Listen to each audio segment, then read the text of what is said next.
Bienvenido a Reflexiones, un estudio diseñado para pensar. El día de hoy vamos a ver una escritura que se encuentra en 2 Corintios capítulo 1, verso 4, que dice: cuando tenemos dificultades o cuando sufrimos, Dios nos ayuda para que podamos ayudar a los que sufren o tienen problemas. ¿Cuántas veces, navegando en el internet, no nos hemos encontrado con las famosas cadenas de oración, donde subimos nuestras peticiones de oración y otros oran por ellas? Y de la misma manera nosotros oramos por las peticiones y necesidades de otros, sin necesidad de conocernos. Pero no son las únicas cadenas que encontramos. También tenemos las cadenas de mails, donde nos mandan un mensaje lleno de bendiciones que nos aseguran que al distribuirlo con otros 10 o 20 contactos recibiremos todas las bendiciones que vienen escritas en ellos. Cadenas que muchas veces poco es lo que hacen por nosotros. En esta escritura nos encontramos con esta cadena de favores, donde yo, que he pasado por alguna necesidad, aflicción, apuro, enfermedad o situación difícil, soy ayudado por Dios para salir adelante, para mirar cómo es que mi necesidad es sustentada, mi enfermedad curada, mi situación difícil solucionada, con la finalidad o propósito de que así como fui ayudado por Dios para salir adelante, de la misma manera ahora yo ayude a otros a salir de aquello por lo que están pasando. Necesidad, enfermedad o problema. ¿Qué le parece? Algo así como lo que vemos que hizo Dios a través de la vida del apóstol Pablo. ¿Qué hizo? Bueno, lo primero que debemos recordar es que en el libro de los Hechos se nos relata la manera en que el apóstol se convirtió al cristianismo al tener un encuentro personal con el Señor Jesucristo cuando iba a Damasco para aprender, para encarcelar y matar a los cristianos de esa región. Pero el Señor se le apareció en el camino y lo dejó temporalmente ciego durante 3 días, hasta que otro discípulo llamado Ananías oró por él y sanó. De manera que Pablo se convirtió después de haber tenido un encuentro personal con el Señor, haber quedado ciego y después ver.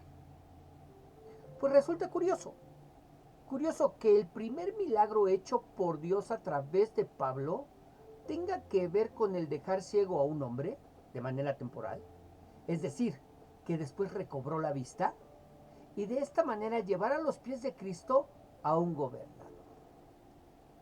¿Dónde dice eso? Vamos a verlo, Hechos capítulo 13, verso 6, que dice: después atravesaron toda la isla y llegaron al puerto de Pafos. Ahí encontraron a Bar Jesús, un judío que hacía brujerías y que, según decía, hablaba de parte de Dios. Bar Jesús era amigo de Sergio Paulo, un hombre inteligente que era gobernador de Chipre. Sergio Paulo mandó llamar a Bernabé y a Saulo, pues tenía muchos deseos de oír el mensaje de Dios. Pero el brujo Bar Jesús, al que en griego lo llamaban Elimas, se puso frente a ellos para no dejarlos pasar, pues no quería que el gobernador los escuchara y creyera en el Señor Jesús.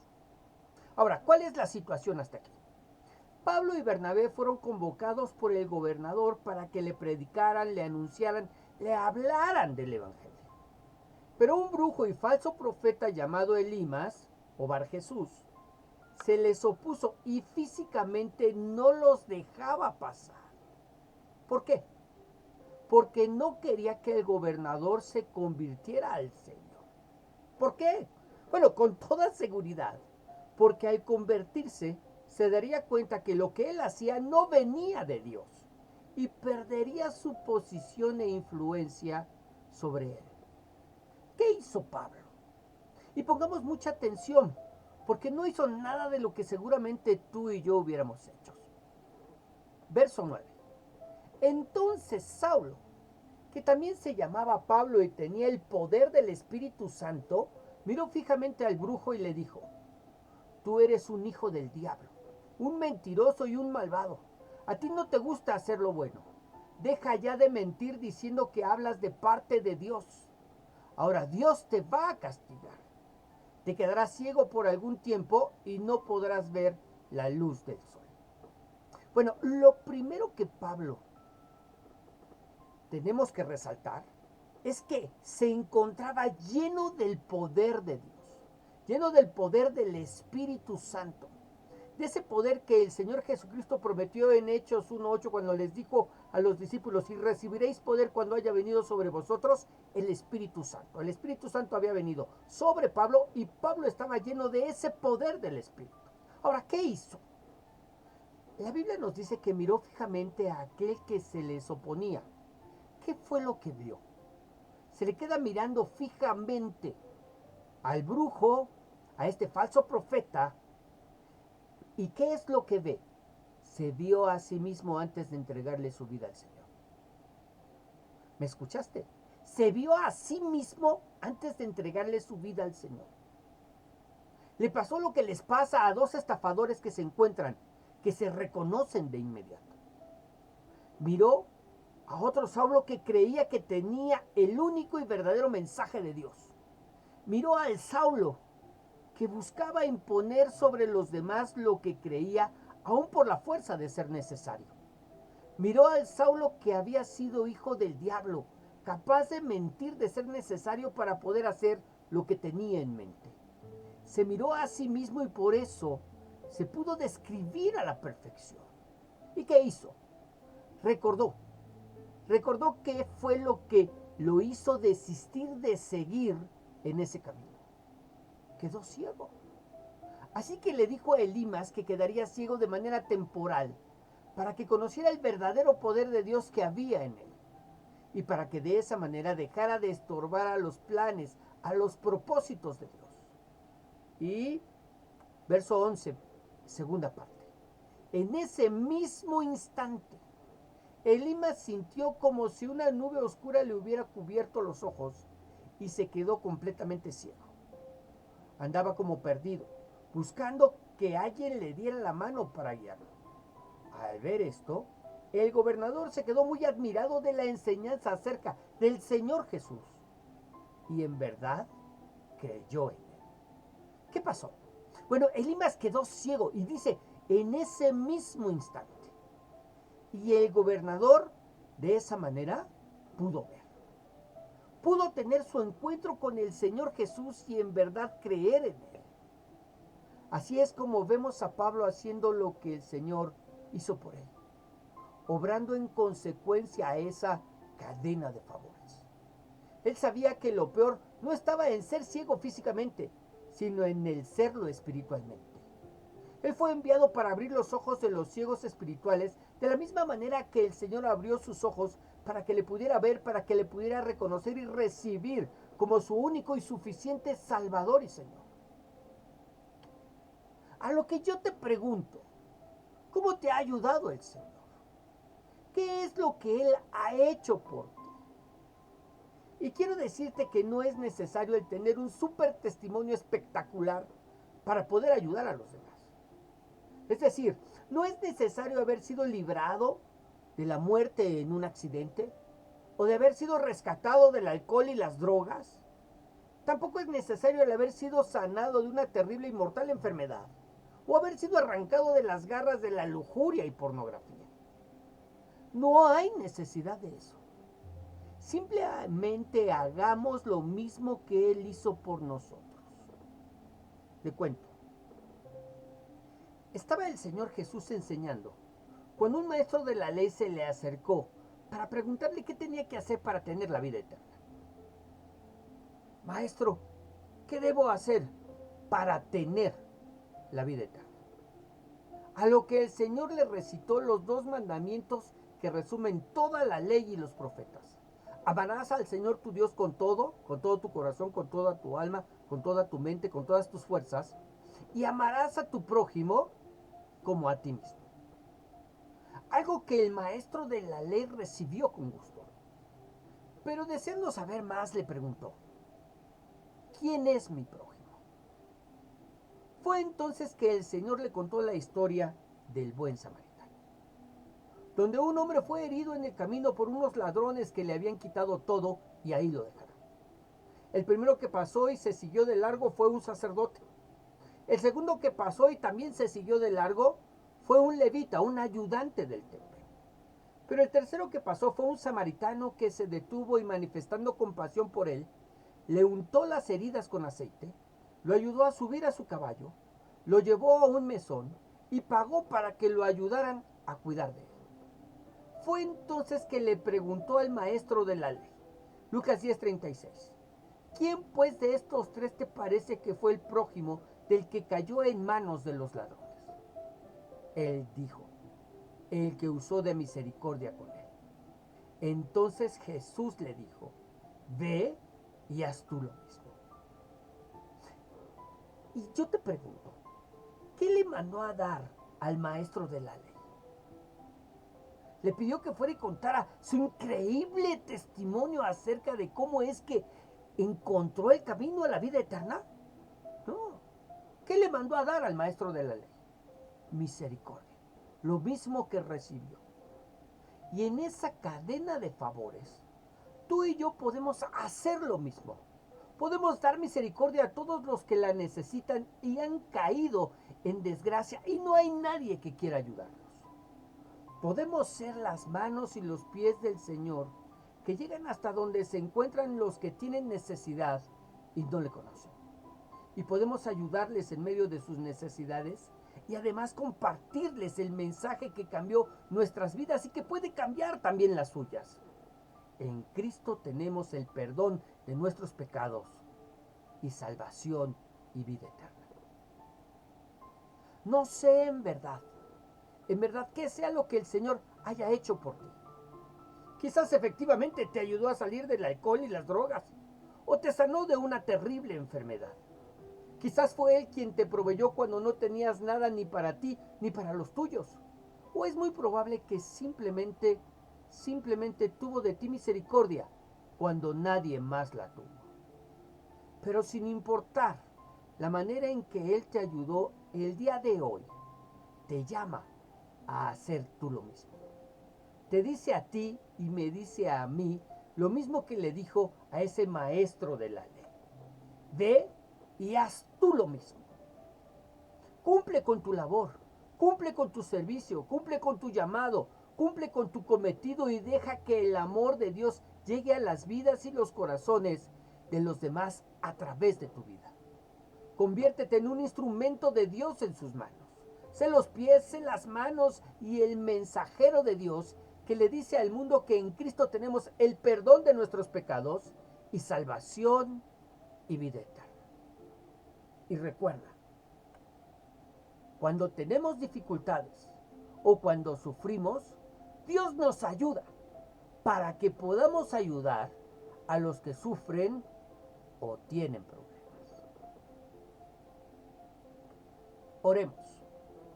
Señor Dios y Padre Celestial, cuántas gracias, en verdad cuántas gracias tenemos que darte porque miramos, Señor, estas porciones de la Escritura y miramos, bendito Padre Celestial, la sabiduría que en ellas se encuentra encerrada. ¿Qué pasaría? Y esa es una pregunta que legítimamente me hago. ¿Qué pasaría si en la iglesia todos obráramos de esta manera? Con toda seguridad, cuando menos, las muchas necesidades que hay en tu iglesia ya estarían casi erradicadas. Estaríamos orando unos por los otros, estaríamos imponiéndonos las manos, estaríamos sustentando nuestras necesidades, estaríamos apoyándonos física, moral e intelectualmente unos a otros. Dios, sería un pedazo de paraíso en medio de este mundo, en medio de esta tierra. Pero además, estaríamos ocupados buscando el alcanzar a aquellos que se encuentran perdidos, que han sido escogidos desde antes de la fundación del mundo para formar parte de tu pueblo, pero que aún no lo saben. Estaríamos llevando el mensaje de salvación y de vida eterna, además de la ayuda que ellos necesitan. Señor, en el nombre de Jesús, que podamos entender que formamos parte de esa cadena y que en la cadena es tan fuerte como fuerte es su eslabón más débil. Señor, en el nombre de Jesús, que podamos ser fortalecidos en el poder de tu fuerza y que, bendito Padre Celestial, podamos obrar de acuerdo y conforme a tu voluntad. En el nombre de Jesús te lo pedimos. Amén.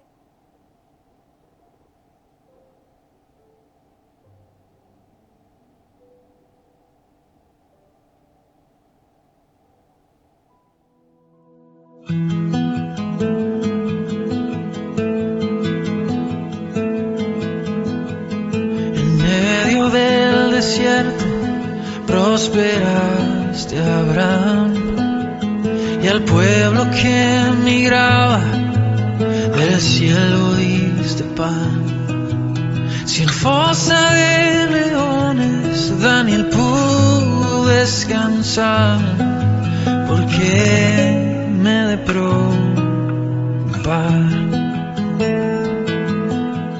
Moisés golpeó la roca y le diste de beber, y Ana siendo estéril cargó en brazos a un bebé. David frente al gigante por la fe pudo entender que en ti consumado fue. Tú proveerás, tú proveerás. Cristo suples mi necesidad, no temeré, todo va a estar bien, pues tu promesa siempre sí. Amén.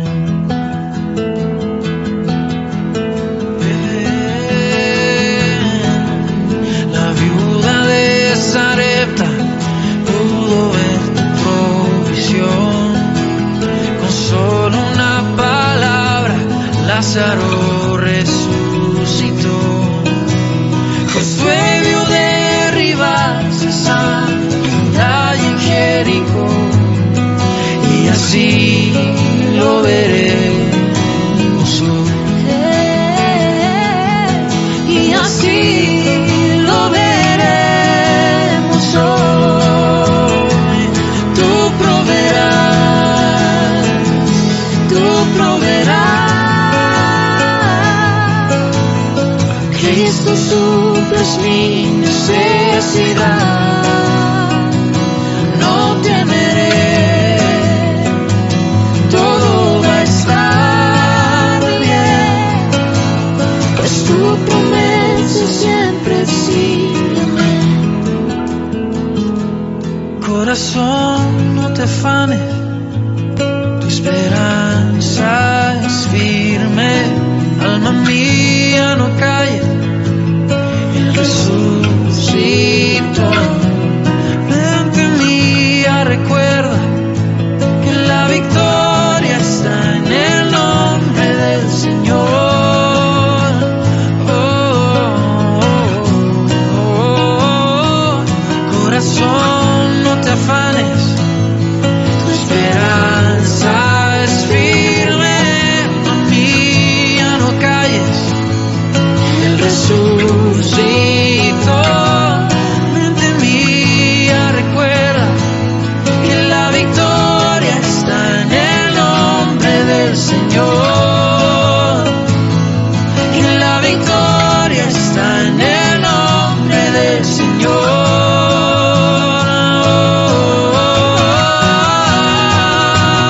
Tú proveerás, tú proveerás. Oh Cristo suples mi necesidad,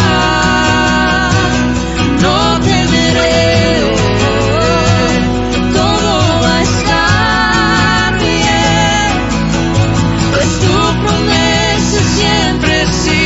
Amén.